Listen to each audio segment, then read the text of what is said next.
आओ सिखाओ तुम्हें मोल कंसेप्ट, ये नहीं प्यारे कोई मामूली कंसेप्ट, इसमें छुपा है केमिस्ट्री का फलसफा। आओ मेरे साथ सीखो मोल का कंसेप्ट। आज हम मोल कंसेप्ट्स पे न्यूमेरिकल्स करते हैं। उससे पहले जो मैंने वीडियो दिया है मोल कंसेप्ट से वो आप देखिए, और थोड़ा सा मैं इसमें रिपीट भी करूँगा कि मोल कंसेप्ट क्या है। एक मोल हम किसे कहते हैं जब कोई सब्सटेंस जिसमें कितने पार्टिकल्स मौजूद होंगे, 6.022 इंटू 10⁻23 पार्टिकल्स, चाहे वो एटम्स हो या मॉलिक्यूल्स हो, उसे हम एक मोल कहते हैं। लाइक 1 मोल ऑफ एटम्स किसके बराबर होता है, ग्राम एटॉमिक मास, वो किसके बराबर होता है 6.022 इंटू 10⁻23 एटम्स। ये होता है एक मोल एटम्स का। ऐसे अगर हम कहेंगे एक मोल ऑफ मॉलिक्यूल्स कितना है, जिसमें कितने मॉलिक्यूल्स होंगे, जिसमें 6.022 इंटू 10⁻23 मॉलिक्यूल्स होंगे, कंपाउंड को हम कहेंगे ये एक मोल है। ऐसे ही अगर इलेक्ट्रॉन्स की बात करें हम, 6.022 इंटू 10⁻23 इलेक्ट्रॉन्स को हम कहेंगे 1 मोल ऑफ इलेक्ट्रॉन्स। ऐसे ही प्रोटॉन्स और ऐसे ही न्यूट्रॉन्स की हम बात करेंगे, ऐसे ही आयन्स की हम बात करेंगे कि 6.022 into 10⁻23 ions is equal to 1 mole of ions. यानी कि किसी भी सब्सटेंस में अगर कितने मॉलिक्यूल्स, कितने पार्टिकल्स या कितने एटम्स मौजूद होंगे, 6.022 इंटू 10⁻23, उस वाले नंबर को हम कहते हैं एवोगैड्रो नंबर। जिसमें इतने पार्टिकल्स मौजूद होंगे उस वाले सब्सटेंस को हम कहेंगे ये है एक मोल इस सब्सटेंस का, इतना अमाउंट है इस सब्सटेंस का। इससे पहले मैंने और एक डेफिनेशन भी दी है, वो आप ज़रूरी इस वीडियो में देखें, वो मैं इस वीडियो में नहीं बताने वाला।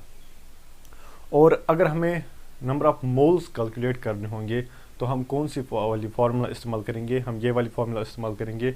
Number of moles is of element और कंपाउंड किसके बराबर होता है, गिवन मास, जो हमें मास दिया गया हो ग्राम्स में, उसको हम डिवाइड करेंगे बाय मोलर मास, और हमें निकलेगा फिर इस मोल्स कितने हैं एक सब्सटेंस में। आओ हम सिंपल क्वेश्चन से लेकर नीट लेवल के क्वेश्चंस करते हैं, ठीक है। पहले क्वेश्चन पे हम नज़र डालेंगे। पहला क्वेश्चन आप देख लीजिए। फर्स्ट क्वेश्चन क्या है, calculate the number of moles of carbon dioxide in 132 grams of carbon dioxide. Total कितना मास दिया है हमें, 132 ग्राम्स है कार्बन डाइऑक्साइड का, और हमें देखना है इस 132 ग्राम्स में कितने मोल्स मौजूद है। बहुत ही आसान क्वेश्चन है। अभी मैंने जो फॉर्मूला दिखाई, नंबर ऑफ मोल्स किसके बराबर होता है, given mass divide by molar mass in grams, molar mass. ऐसे यहाँ पर भी हम क्या करेंगे, हम वही फार्मूला इस्तेमाल करेंगे और हमें निकलेगा फिर नंबर ऑफ मोल्स कितने हैं इसमें, ठीक है।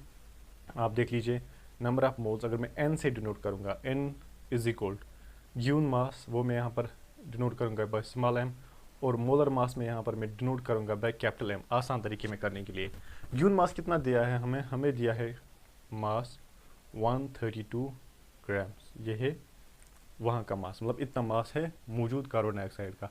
लेकिन अगर हम मोलर मास की बात करेंगे, मोलर मास कितना है कार्बन डाइऑक्साइड का, वो हम कैलकुलेट भी कर सकते हैं।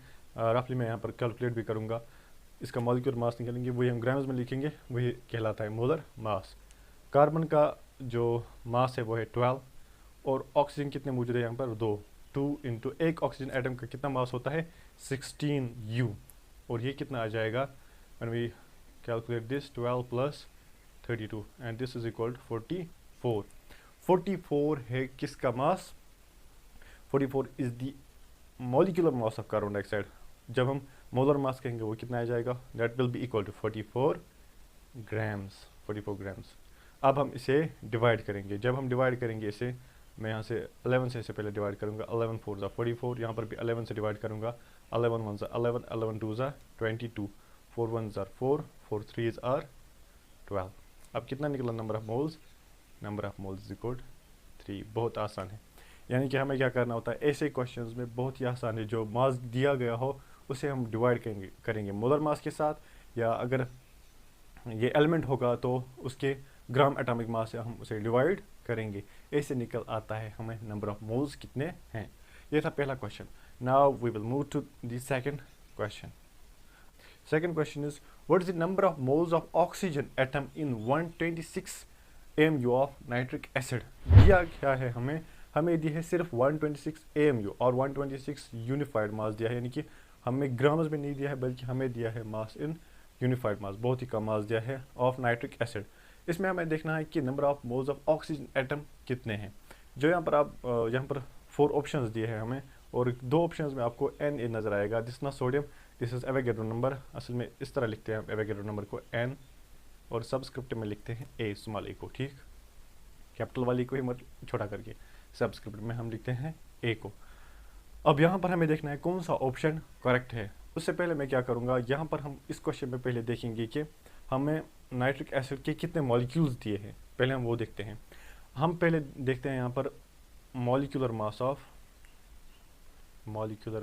नाइट्रिक एसिड कितना है। आप देख लीजिए मॉलिक्यूलर मास नाइट्रिक एसिड कितना है। हाइड्रोजन का मास जो है वो है 1, और नाइट्रोजन का 14 + 3 × 16। अब हम इसे कैलकुलेट करेंगे, 1 + 14 + 3 × 16 कितना आ जाता है, that will be equal to 48। आप देख लीजिए ये आता है 63U। ये किसका मॉलिक्यूलर मास है, नाइट्रिक एसिड का। लेकिन गिवन मास क्या है, हमें गिवन मास है गिवन मास है 126 AMU। अब हम देखते हैं इसमें कितने मॉलिक्यूल्स होंगे। वो आसान है, नंबर ऑफ मॉलिक्यूल्स कितने होंगे यहाँ पर, नंबर ऑफ मोल्स नहीं बल्कि नंबर ऑफ मॉलिक्यूल्स, क्योंकि यहाँ पर ये ग्राम्स में मास नहीं दिया है बल्कि AMU में मास दिया है, यानी कि ये बहुत कम मास दिया है। ग्राम्स में दिया होता तो बहुत सारे पार्टिकल्स इसमें मौजूद होते हैं। यहाँ पर हम देखेंगे कितने मॉलिक्यूल्स हैं, यहाँ पर 126 डिवाइडेड बाय ए का कितना मास है, एक मॉलिक्यूल का 63, यहाँ पर निकलेगा ये 2, यानी कि 2 मॉलिक्यूल्स हैं नाइट्रिक एसिड के, सिर्फ 2 मॉलिक्यूल्स हैं नाइट्रिक एसिड के, ठीक। और 2 मॉलिक्यूल्स में बहुत ही आसान है, कितने ऑक्सीजन मौजूद है, एक मॉलिक्यूल में कितने ऑक्सीजन मौजूद है, यहाँ पर देख लीजिए आप 3। 2 मॉलिक्यूल्स में कितने होंगे, 6 number of oxygen atoms, 6 number of oxygen atoms मौजूद है कहाँ पे, इन 2 नाइट्रिक एसिड के मॉलिक्यूल्स में। लेकिन हमें क्या फाइंड करना था, we have to find the number of moles of oxygen atom, number of moles निकालने हमें, ना कि number of molecules. Number of moles कितने होंगे फिर, अगर यहाँ पर 6 ही एटम्स है तो नंबर ऑफ मोल्स होंगे यहाँ पर 6 डिवाइडेड बाय Na। अगर फॉर एग्जांपल 1000 मॉलिक्यूल्स होते या 6.02 × 10⁻23 होते तो डिवाइड करना पड़ता है इसे एवोगैड्रो नंबर से, इससे निकलता है हमें नंबर ऑफ मोल्स। यानी कि अगर दिए गए होंगे हमें नंबर ऑफ मॉलिक्यूल्स कितने हैं और हमें कैलकुलेट करना होगा नंबर ऑफ मोल्स कितने हैं, हम उस दिए हुए नंबर ऑफ मॉलिक्यूल्स को डिवाइड करते हैं बाय एवोगैड्रो नंबर। वही मैं यहाँ पर करने वाला हूँ। मैं यहाँ पर डिवाइड करूँगा, एक मिनट, मैं यहाँ पर क्या करूँगा, मैं यहाँ पर डिवाइड करूँगा 6 को, यानी कि गिवन नंबर ऑफ मॉलिक्यूल्स को, बाय द एवोगैड्रो नंबर। वो क्या है, Na, and this one is it's answer. यही है इसका answer, option number D is the correct answer. और मैं यहाँ पर एक पॉइंट आपको बताऊंगा, जब भी आप न्यूमेरिकल्स ट्राई करोगे, चाहे मेरे देखोगे या किसी और के न्यूमेरिकल्स देखोगे, पहले खुद ट्राई कीजिए, क्वेश्चन को देख लीजिए, ट्राई कीजिए, और फिर सर या किसी भी टीचर के जो सोल्यूशन है वो देख लीजिए। मतलब जो मैं तीसरा क्वेश्चन दिखाने वाला हूँ वो पहले आप देख लीजिए, उसकी ट्राई कीजिए, और अगर ना आए तो फिर मेरा भी देख लीजिए, पास कीजिएगा पहले। Now we will move to the question number 3। Question number 3 देख लीजिए आप। क्वेश्चन नंबर 3 क्या है, the number of moles of hydrogen molecules required to produce 20 moles of ammonia through Haber's process is. और नीट 2019 में ये क्वेश्चन पूछा गया। मैंने पहले ही कहा था नीट लेवल के क्वेश्चंस भी मैं आपको यहाँ पर दिखाने वाला हूँ इंशाल्लाह। तो आप देख लीजिए, वाला क्वेश्चन नीट 2019 में आया है। ज़्यादा मुश्किल क्वेश्चंस नहीं आते, लेकिन ध्यान रखना पड़ता है। पहले क्या दिया यहाँ पर, the number of moles of hydrogen molecules required to produce 20 moles of ammonia. Moles of hydrogen देखने हैं हमें कितनी ज़रूरत पड़ेंगे, जो 20 मोल्स ऑफ अमोनिया बनाएंगे थ्रू हैबरस प्रोसेस। देखते हैं पहले हैबरस प्रोसेस क्या है। हैबरस प्रोसेस में सिंपल रिएक्शन ऐसे हैं, जब नाइट्रोजन और हाइड्रोजन मिल जाते हैं और ये क्या बनाता है, ये बनाता है ammonia. This is Haber's process. और यहाँ पर हम बैलेंस करेंगे पहले। यहाँ पर 2 नाइट्रोजन है, यहाँ पर नाइट्रोजन एक ही है, तो यहाँ पर मैं 2 डालने वाला हूँ। यहाँ पर अब क्या बने, 6 हाइड्रोजन बने, यहाँ पर मैं 3 डालता हूँ। अब यह हुई बैलेंस। पहले ज़रूरी करना है यहाँ पर बैलेंस रिएक्शन को। यहाँ पर अब ध्यान रख लीजिए, अगर 3 मोल्स होंगे हाइड्रोजन के तो 2 मोल्स किसके बन जाते हैं, अमोनिया के। ऐसे अगर यहाँ पर 6 मोल्स होंगे हाइड्रोजन के, यहाँ पर कितने बन जाएंगे, 4 मोल्स ऑफ अमोनिया बनेंगे। और दिया क्या है हमें, given 20 moles of ammonia. Ammonia के कितने मोल्स हैं यहाँ पर, 20। तो नंबर ऑफ हाइड्रोजन के number of moles of hydrogen कितने होंगे, number of moles of H2 वो कितने होंगे, यहाँ पर देख लीजिए आप ये वाला पार्ट, बस इस वाले पार्ट को देख लीजिए आप, 3H2 इज इक्वल इस like is equal 3H2 is equal 2 times ammonia. अगर हाइड्रोजन के निकालने होंगे कितने मोल्स होंगे, वो होंगे किसके बराबर, ये विल बी 3/2 इंटू, यानी कि ये 2 डिवाइड हो जाएगा, 3/2 into number of moles of ammonia, number of moles of ammonia. अब देख लीजिए आप number of moles of ammonia कितने हैं, यहाँ पर 3/2 into number of moles of ammonia कितने हैं 20, 2 1s are 2 and 2 10s are 20, this is equal to 30 number of moles of hydrogen are required to produce 20 moles of ammonia। ठीक है, correct, बहुत ही आसान है। ये था नीट यूजी 2019 का क्वेश्चन। अब और एक क्वेश्चन देखते हैं हम, क्वेश्चन नंबर 4। क्वेश्चन नंबर 4 में क्या दिया है, विच हैज़ द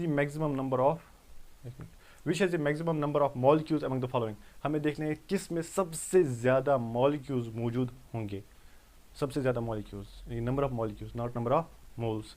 यहाँ पर पहले दिया है पहला वाला जो ऑप्शन है 64 ग्राम्स ऑफ सल्फर डाइऑक्साइड। पहले देखते हैं हम नंबर ऑफ मोल्स, अगर हमें पता चलेंगे तो आसानी से हम नंबर ऑफ मॉलिक्यूल्स निकाल सकते हैं। हम वही करेंगे, नंबर ऑफ मोल्स देखेंगे कितने होंगे, वो है किसके बराबर, mass divide by molar mass. Mass क्या है यहाँ पर 64, मोलर मास क्या है सल्फर डाइऑक्साइड का। सल्फर का अगर मास देखेंगे तो दैट इज़ 32 प्लस 2 इंटू 16 कितना आता है 32, that will be equal 64 divide by 64, यानी ये कितना है, नंबर ऑफ मोल्स कितने निकले यहाँ पर 1। अगर 1 नंबर ऑफ मोल्स है तो इसमें कितने मॉलिक्यूल्स होंगे, आसान है 6.022 इंटू 10⁻23। मैं यहाँ पर पहले नहीं लिखूँगा, हम देखते हैं पहले नंबर ऑफ मोल्स इस वाले ऑप्शन में कितने हैं। 44 ग्राम्स ऑफ कार्बन डाइऑक्साइड, मास दिया है 44, और कार्बन डाइऑक्साइड का मोलर मास मैंने पहली एग्जांपल में दिखा था वो भी है 44। नंबर ऑफ मॉलिक्यूल्स कितने होंगे 1, और तीसरे पार्ट में हम देखते हैं यू मास है 48 divide by molar mass of ozone, वो होता है 32 प्लस वो भी आता है 48 प्लस 16 इज इक्वल 48।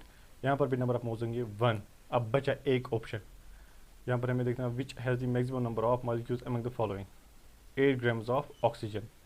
इसमें तो बहुत कम होंगे maximum number of molecules, 8 grams of oxygen, 8 divided by 32 1 divide by 4, सबसे कम होंगे। मुझे लगता है यहाँ पर ऑप्शन शायद है which is the minimum number of molecules among the following. अगर मिनिमम है तो मिनिमम किस वाले ऑप्शन में है, डी ऑप्शन में। मैक्सिमम की बात करेंगे तो तीनों में 64 ग्राम्स ऑफ सल्फर डाइऑक्साइड दूसरा ऑप्शन और तीसरा ऑप्शन, इनमें इक्वल नंबर ऑफ मॉलिक्यूल्स होंगे। क्यों, क्योंकि तीनों में सिर्फ एक एक मोल है। नाउ लेट्स मूव टू, यहाँ पर लिखा होगा minimum number of molecules. Now let's move to question number 5। ये भी बहुत आसान है लेकिन इन क्वेश्चंस को आप ज़रूर देख लीजिए। आपको मैं बाकी कुछ क्वेश्चंस कम्युनिटी सेक्शन में दूंगा, वो आप खुद ट्राई कीजिएगा। अगर आप चाहते हैं कि मैं और एक क्लास न्यूमेरिकल्स पे बनाऊं तो मुझे ज़रूर बताइएगा कमेंट सेक्शन में, मैं वो भी ज़रूर करूंगा इंशाल्लाह। टेक केयर, अल्लाह हाफिज़, मिलेंगे आपके साथ नेक्स्ट वीडियो में, तब तक अल्लाह हाफिज़, अस्सलाम वालेकुम। ए जेंटल रिमाइंडर, चैनल को सब्सक्राइब कर जाना ना भूलेगा, शेयर भी ज़रूर कीजिएगा, मुझे मोटिवेट कीजिएगा।